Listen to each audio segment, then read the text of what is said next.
Guy Jean-Baptiste avait 19 ans en mai 1967. Se trouve sur la place de la Victoire en habitué des lieux.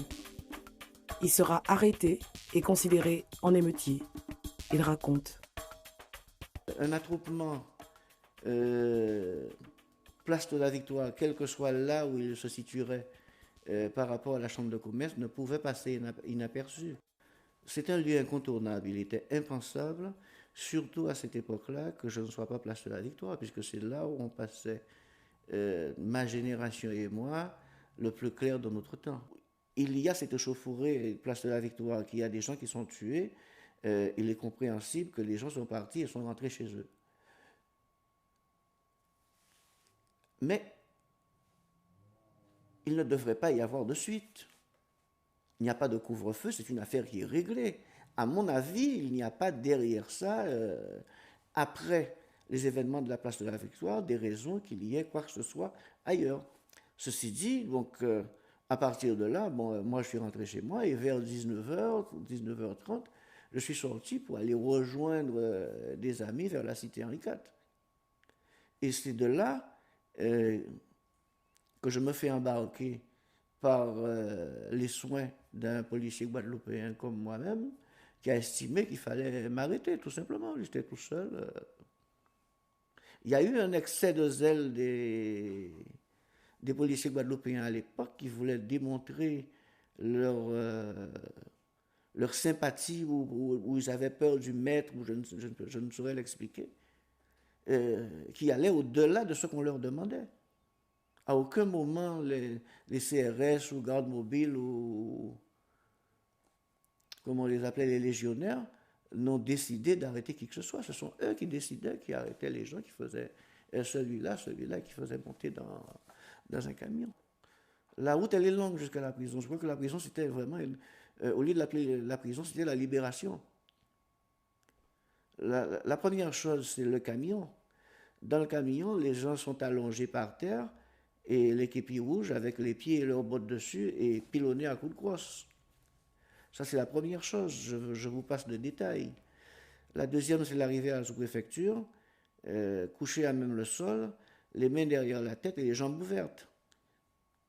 Et coups de godasse dans les côtes, sur la tête, on vous pile la tête, il y en a qui perdent leurs cheveux, et c'est surtout les coups de pied entre les deux jambes. Bon, je crois que je suis encore vivant, je suis un chanceux. Il y a un bonhomme qu'ils ont tellement roué de coups. Il est arrivé blessé, le visage saignant. Je le vois sur un côté. Et puis finalement, après, parce qu'il criait, il fallait le faire taire. Il a reçu tellement de coups de crosse et il est tombé sur moi. Il a refroidi sur moi le temps que je suis resté par terre. Les deux citations que j'ai entendues le plus, c'est après l'Indochine et l'Algérie, cette fois on va s'en donner à cœur joie. C'est ça qui ressortait de leur langage. Il n'y avait pas dans les gens arrêtés un ouvrier du bâtiment, pas un gréviste. C'est uniquement de la rafle au hasard. Après 19h, des gens qui tout simplement, il fallait faire le plein, ils ont fait le plein avec ce qu'ils avaient. Mais il y a quelque chose d'important, c'est l'arrivée à la gendarmerie et l'arrivée de M. Jazor, libraire. M. Jazor, de par sa tenue vestimentaire, on voyait bien qu'il n'avait rien à voir ni avec ceux qu'on pouvait appeler délinquants, ni avec ceux qu'on pouvait appeler casseurs. Il me semble que ça reste clair. Ce type a été tabassé, battu. C'est ça que j'ai vu, c'est ça que j'ai vécu. Mon arrestation, l'empilement à la sous-préfecture, le passage à la gendarmerie, arriver devant un juge d'instruction qui vous dit que vous allez être poursuivi pour attroupement armé, non armé, alors que j'ai été arrêté tout seul, il n'y avait personne, vraiment personne. Et l'arrivée enfin à la maison d'arrêt où c'est une libération.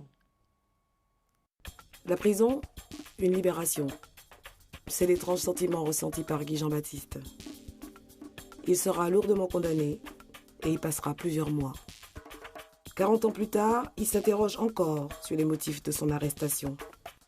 Ils seront ainsi des dizaines de jeunes Guadeloupéens à être poursuivis, arrêtés et emprisonnés.